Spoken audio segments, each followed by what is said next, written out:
afternoon, I'm Debra Weller at Backgate Elementary School in Mission Viejo, California. I'm a kindergarten teacher, and I'm here to share with you some good ways to organize your classroom using color.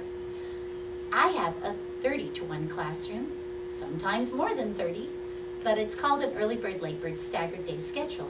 So some of my children come at 8:30 in the morning and some of the children come a little later. So on that very first day of school, we want to start out with name tags. How do I do my name tags?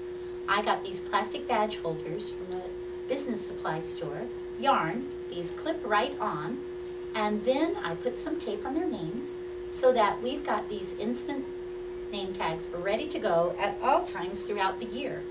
Even if they chew on them, they're protected with the plastic, and their hands from smearing, all protected by the plastic. So one good tool is always to have your name tags ready to go on the first day of school. When you go out to greet them, as they're waiting and lining up, you give them their name tag and tell them it's a very sacred thing. I've color-coded my different groups so that I always have, right now I have my early birds are green and my late birds are orange, and that way there's a distinction between the two groups so that they will be able to know exactly where to find their name tags. Now, how do we organize them? Well, the first day of school, you're going to be kind enough just to let them sit down. But after that, second day of school, I've got a plan ready to go. I know a little bit about the children, and they are ready to sit in their colored rows. I have put numbers on my carpet, and I will assign them numbers to sit in. And if they don't know their numbers at first, I will help them to get to know. They will trace that number with their finger so that they will remember their space of where they need to sit. So, color rows on my carpet, and I also have them numbered. What if you don't have a beautiful carpet like this? That's okay. You could put colored tape down also so that they have a specific place where they need to sit. The numbers on the carpet really help with a lot of different things because you can call out all the friends who are on number 5 or all the friends who are on purple, and then you can count them off, 1, 2, 3, 4, 5, 6, and then other children can discover that they might have a 5 in their number. So there's a lot of different activities that could come from just having the numbers on the carpet there. Now, the other thing that we want to make sure that they're doing is color rows in themselves. When I have just my early birds here, I will have the children sit on colored teams. And how did I form my color teams? Well, I actually used my assessments. My assessments help me know which group would be on what color team. And I had the children who maybe don't know any of my letters together, let's say on purple team. Then I have children who have progressed a little bit onto blue team, and then I have the children who may be starting to read on my green team. And this also becomes my center groups. Now, I don't start centers off the very first weeks of school, but at least I've got the children already sitting on their rows. It's color coordinated to my center group chart up here, where I have the early birds, blue team, purple team, green team, and my late birds, purple team, blue team, and green team.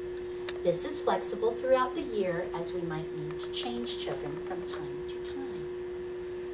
So, first things first, numbers on the carpet.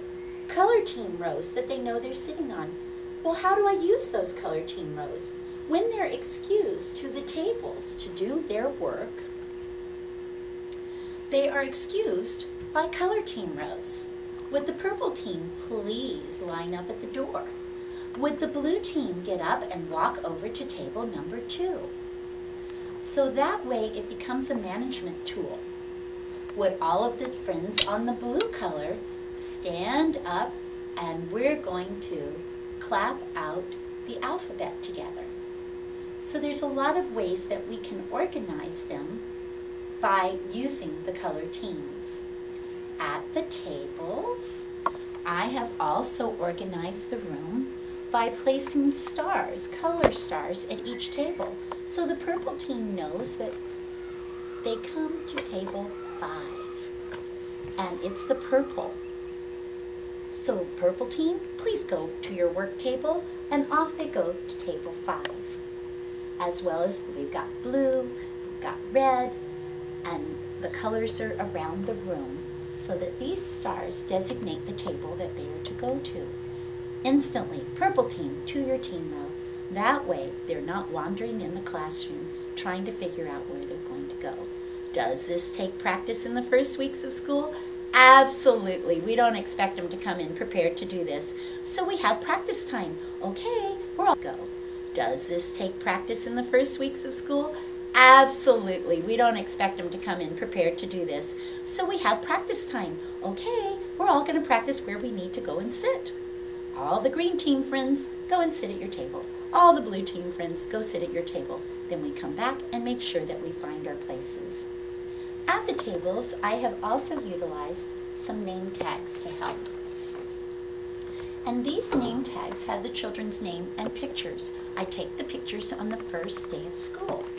So now they always know, especially when it's an overlap time, exactly where they're going to sit.